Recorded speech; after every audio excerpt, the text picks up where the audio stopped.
State Agent Beverly Lynn Carter was found dead Tuesday. Reports many agents now fear for their own safety. These are real stories with real people, real estate agents that went through abuse or assault, and I'm sure none of you want to be in that position. In this video, I have Robert Bradley, a CWP, NRA instructor, refused to be a victim instructor, showing us and telling us some tips and ways to protect yourself. Keep watching.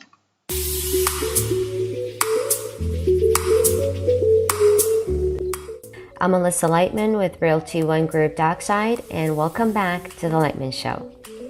Robert, thank you so much for coming to the show, for your time with us. I really appreciate this, and I know a lot of our agents will appreciate this very much. As much as clients and buyers, you need to be listening to this as well. So we have Robert Bradley. I'm currently Director of Security here locally at the beach for 2 different sites. I'm retired law enforcement. I spent 14 years in law enforcement before I had retired. Then I'm a NRA basic pistol instructor, NRA refused to be a victim instructor, NRA range safety officer. I'm certified to teach concealed carry weapons for CWP, concealed weapons permit, here at Cormac Arms. I'm their firearms instructor, which you obviously, you went through the class. So. Yes, and it was wonderful. I really appreciated all your time. So with your experience, what can you tell our agents, especially the new ones that don't have much experience? Say, for example, I just got my license, I'm a weekend, and I'm getting calls and people are saying, okay, let's go look at this place. Right. Can you go online and look at social media, look at their Facebook page, look at, Before you made them. Yeah. And as an agent, if you're going to meet a stranger, is there a way to maybe look them up and see if they have any legal issues or any, Well, you can go to, I know here in South Carolina, you can go to the Horry County Public Index and you can look up, type in a name, and they'll tell you, any history of that person. Now that comes to the caveat, because my name's Robert Bradley, and if you look up Robert Bradley, you will probably pull up 5 or 6. Yes, okay, definitely. So you got to take that with a grain of salt. You got to know who you're talking about. But definitely, I'd go to their Facebook. Is there like a link or something, or somewhere we can go to see if they've had any priors or any easy way? Yeah, Better Business Bureau. For the public? Yeah, for the public. You can go in a Better Business Bureau, research the agency, and it'll give you any complaints that have been filed and kind of a background. I thought it's going to be like a class where we can sit there and just read a book out loud, but it was a really great experience. If you come in and you try to teach somebody something, a method or a carry or how to react to different situations, you can only pick so much up from a book.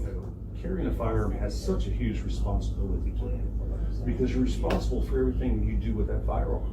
When that projectile leaves the barrel, whatever it strikes, you're responsible for. And if you do not practice and you do not become proficient with the tool, it's like driving a car or swinging a hammer. You have to practice. And if you don't, you're doing yourself a disservice, because when you get into a critical situation, you have to react to it. And you have to put yourself in uncomfortable positions. You can go to the range and shoot all day, True. And you're shooting at a paper target. But if you don't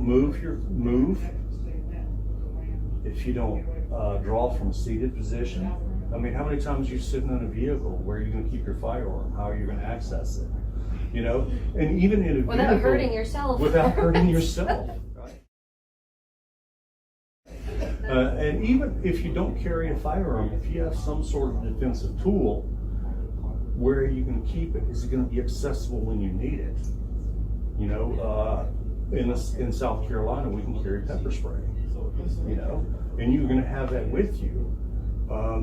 But how are you going to access it quickly? Is it going to be, females? You're going to be in a purse over here in the front seat with you? Or is it going to be some place located only you know about where you can access it, grab it, and deploy it in a safe manner? There's been a huge influx of requests. If you look nationally, gun sales have picked up, just because COVID-19 Yeah, the virus. COVID-19. So everybody's going out and buying these And I weapons. thought about that, us being agents, especially females, we bring our purses with us. Sometimes we don't. Sometimes we forget, or we say, what, I'm just gonna leave it in here, it's too much. I'll just grab my pen and my notebook and go in and show things. So with your experience, what can you tell our agents, especially the new ones that don't have much experience? Say, for example, I just got my license, I'm a weekend, and I'm getting calls and people are saying, okay, let's go look at this place. Right. So what do I do? Well, one, you got to know who you're talking to. You got to know who you're meeting. Are they qualified to purchase the house? A simple thing to do is, do they have a buyer's letter? Are they pre-qualified? That's great. Yeah. That's great. So see, new agents, you need to make sure that you ask these questions and get that before you come out. Right. Yeah. And a normal buyer, I've bought several houses, and I have always been asked, do you have a pre-qualification letter? Yes. I'm like, oh, yes, I do. Because I was prepared, I did research, but I want to look at a house that I know I can afford. A lot of people don't have that common sense. Yeah. A lot of people can be, not necessarily wanting to harm the agent or anything like that, but they're like, oh, why do they want to know what I'm qualified for? Well, you got to take them to a house that they can afford. I would love to go to the beach, live on the beach, have a multi-million-dollar house, but can I afford it? No, I can't. I've got to live within the means that my income and all of that. And I've never taken offense that when I went and purchased several houses, that I went and got a pre-qualification. I had a loan agent. I went out and got A pre-qual or got pre-qual, yeah. And you know what? It's also a good thing for the buyers, right? If you're calling an agent you don't know at all, and they don't even ask you that question, that's already strange or unusual, Well, yeah, or maybe it's just- unprofessional. Right. Or maybe they're new and they just slipped your eye. Or maybe they're new, yeah, and they, So you've got to, and that's where you can look at, if you're going up and you're a buyer and you just call this real estate agent, okay, I've got this listing. And what kind of questions the agent should ask? Do you have your pre-qual? But what should the buyer be asking as well? We are all social animals now. We all have our little Facebook. Well, the majority of us do. Yes, So absolutely. look at the type of person. What who am I taking there? What? How do they feel? What is their? If you pull up their Facebook page and they're sitting there holding guns or saying some odd things, that's just some red flags. Guns, people and guns is not a bad thing, but be careful what you post on social media because it can come back and bite you. So for agents, really make sure that they're able to buy. Make sure that they're serious, that they're at least willing to speak to someone about their financials before you spend the time and go out there. Yeah. And if you don't, at least get them to meet you at the office, right? I mean, You can get a feel for it, But you got to understand that there are very charismatic people out there. Like we talked about Ted Bundy. yes. Very good-looking young man, very charismatic, put people at ease, and you can end up killing people. So you have to be safe, and obviously, I'll really bring them in to the office, talk to them a little bit, get a feel for them. But if you're going to go meet them somewhere, tell a coworker, okay, or leave your appointment book with their contact information in there. This is where I'm going. I'm going to be here from this time to this time. Okay, and if I go past this time, call me. And just have that backup. You go to show a house, you're going to meet a perfect stranger you know nothing about. If you've done that little bit of background on their social media, you've got kind of a feel for it. A little bit, yeah. You at least know what they look like, and if Correct. they show up and they don't look like what their Facebook profile did, then that would raise a flag, maybe. Yes. Okay, maybe I should. If you have the right person, but then again, you gotta. Yeah, that's true. But see, if you ask them to come to the office, right, then you can get their ID. Correct. Then you can really get their, their middle name, their address, maybe. Well, you go to drive a car at a dealership. What's the first thing they get from you before you leave with the car? Yeah. An ID. And it's just that backup. But you go into a house and you're going to take somebody into this house, you know very little about, and you got to do so in a safe manner. So you go up there and you open up the door. What's the first thing most people do is they enter the house. Okay, this is the house, and you just cornered yourself. All right. So what you want to do is you want to open up the door and step back and let the client enter. And they say, well, go ahead. And I says, no, I want you to feel the whole effect of going into this house for the first time. That's perfect. Yeah, I want you to experience this. So, but the reason you're actually doing that is you're leaving yourself an out. You have an escape route. So, and if you go into the house with them, always maintain that little bit of distance. Stay where you have an exit. How much of a distance do you think is normal or is suggested with your experience? Well, probably 6 to 8 feet. But then again, people can move very, very quickly, and you have to react to that. And that's that reactionary gap. I think it's 1.34 seconds that somebody can beat on you before you know it. So, but having a plan or having something in your hands that you can defend yourself with or stay up attack. You got your phone, you have a set of keys. How are you going to hold a set of keys? You have a pen. If you don't mind, you take the pen and you're sitting there talking, and you just keep it like this and talk with your hands. And very innocent, but if need be, you can defend yourself. Set of keys can do the same thing. That's the easiest thing. It really is. Right. If you forget to take your purse or your bag or your anything, or even your phone, you forgot to bring your phone with you, at least, always have a pen. Have something in your very good. hands, and it's like everything else, though, that you have to practice. It's just like, I'm a concealed carry instructor. I teach CWP. And if you go through and get your CWP, that's just the beginning of what you have to do. You've got to be able to put shots on target, and that takes practice. And it's like any other defensive tactic. If you go in and look self-defensive tactics, but if you don't practice them, you're going to fail. If you have OC spray and you've never pulled the trigger on it or pressed the button on it, you're going to fail. That's true. And the bad thing about OC spray is you have to be, well, not the bad thing, but one thing that you have to be aware of is... The con, maybe, about the product? Well, no. Different. I mean, it all works, but to what degree, But then you have to be aware of wind direction if you're outside. Oh, yeah. So if you spray and you've got a high wind, it's going to come back in your face, then you're effectively... but you can't hesitate. If somebody's coming at you and you're going to deploy OC spray, you've got to spray it, but continue to get away. All right? Because different people are affected different ways. And you can go onto YouTube, look up, and see where people have been sprayed with pepper spray and it has no effect. People have been... Oh, that's unbelievable. Yeah. Well, it depends on what let's say they're on some kind of drug or narcotic. Or alcohol, for that matter. It affects different people different ways. If you have a taser with you, if it's legal in your state, you carry a taser with you and you deploy a taser, you have to put both barbs on target. If you have never fired a taser or haven't practiced with it, are you going to get both barbs in your target? We talked about the OC spray. They sell inert OC spray in cans that you can practice with. You can spray it, but it will not deploy in the OC. It's got an inert liquid in it.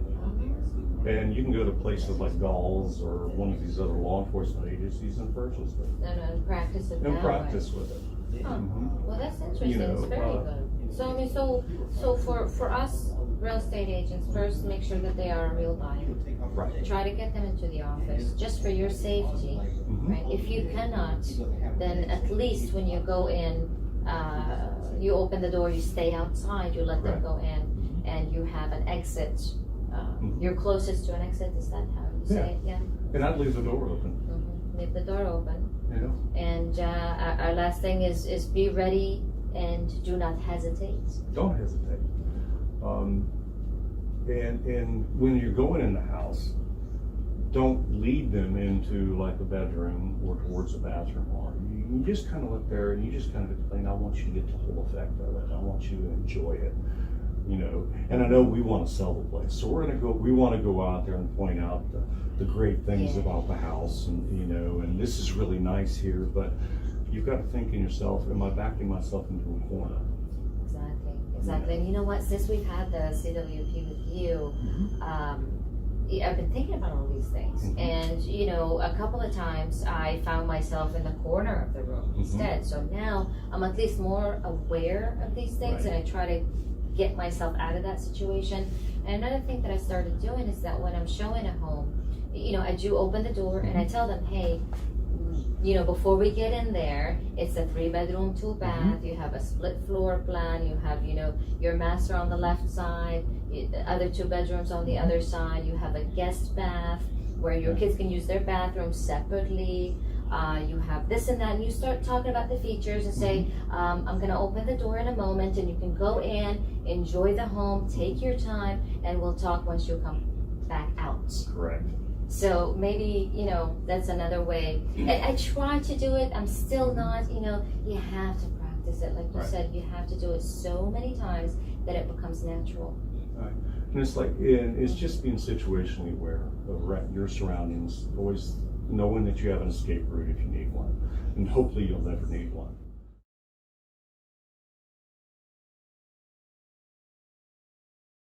At 11:30 on Sunday morning, real estate broker Donna Hetzler pulled up to this townhome in Commerce City for her open house. A man came to the door, interested. He was asking the right questions about how long it had been on the market. We talked about loans and what he might qualify for. Hetzler showed him the layout. Then he wanted to see the rooms upstairs. But that's when it all turned terribly wrong. At that point, we got into the master bedroom and he pulled a knife out. Cornered in the master bedroom. Let's say you just finished showing the house, the people leave, they're getting in the car and you're finishing up and you're going out, and this person you have no idea who it is, oh man, I saw the sign out here, I want to come in, I want to look at the house. Do you want to do that? Probably not. You know, what you want to do is you want to say, look, I'm sorry, here's my business card. I have an appointment that I have to get to, and schedule it. Because what you just did, if you took them into the house and let them look at the house, nobody knows where you're at. They think you're with this one person when you're not. Right? And you're putting yourself in a kind of precarious situation. So what you want to do is schedule it, make sure they're pre-qualified, get that letter, make sure that you're selling them something that they can afford. Exactly. You know? That will save us so much time. Oh, absolutely. Because if you look at it in your business, time is money. You invest a lot of time. You take them and show them Everything this is house. up front. We Everything. do all the work up front, and we hope that they, you know, are just Right. as honest to us as we are. Correct. So that's, you know, that's another thing. And, you know, I know that it is, you know, a tourist area. So a lot of people really get frustrated when you start asking them questions. Maybe they have been through a couple of timeshares. A few of these experiences can really traumatize Right. you. And so, you know, I think for their own safety, you know, there are things that they need to be looking out for. Right. So for a buyer, what would you say for them to, you know, to look out for when they're calling an agent to go for a showing? I would do some research first. I go look at the Better Business Bureau, see if there are any complaints filed. against the business. I'd look at, well, social media, you can go on there and you can, or Google, they have Rate Us, you know, you Rate get Us? Yeah, Rate Us, yeah. We'll have that, we'll have all the links below for you. You can come in and, well, you know, businesses will ask you, I just had a concrete pad down, and the guy asked me, hey, give us a review. And I gave them a review, and they did an outstanding job, so I gave them an outstanding review. I would need that contact. I'm always getting contacts from everybody. Yeah. But, and so another thing you know, we mentioned probably before is not to get upset when you're asked questions like that, because, you know, you're asking a professional to provide you a professional.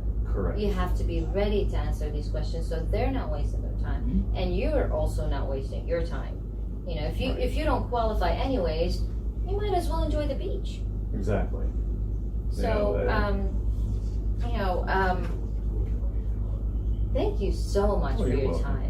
We've talked about so many different things, and you know, hopefully this helps out buyers and sellers and gives an idea for people to stay safe, especially, you know, during COVID-19. Be healthy, be safe, and thank you so much. Thank you. Robert, for all the information, all your time. You're welcome. Thank you very much. Now go ahead and give us a like, comment below with any questions you may have, and share with your friends and family. Alyssa Lightman here, your host, and you can find me on social media. I want to thank you very much for watching, and don't forget to subscribe, and I'll see you in the next one.